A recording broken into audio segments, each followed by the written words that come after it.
मोर मृत्यु पर मोर दुई चक्षुरे जेमिति आउ दुई जण दुनिया देखिबे तार व्यवस्था करिब। मु तो नथिबी ए कथा तुमको लागिला। एभली डॉक्टर राशेश्वरी पाणिग्राही ज्योतिर कर्मकर्ता श्रीमती कल्पना मिश्र एवं ज्योतिर सभापति डॉक्टर परेश चंद्र दानी को कही 16 तारिख रात्र 8 घंटा 50 मिनिट समय डॉक्टर पाणिग्राही शेष निश्वास त्याग कलापर चक्षुदान और भिन्नक्षम कल्याण संस्था ज्योति अनुष्ठान सभापति डॉक्टर दानी और संयोजिका श्रीमती कल्पना मिश्र तांको बासभवन रे पहुंची थिले एवं चक्षुदान प्रक्रिया आरंभ होइतिला।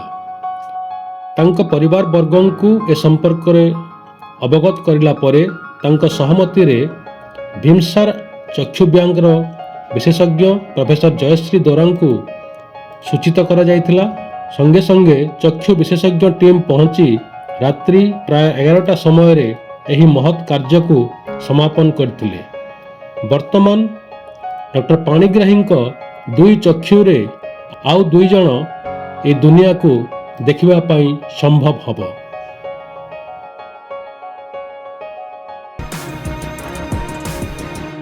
राष्ट्र सर्वोपरि, राष्ट्र प्रथम, सदा सर्वदा।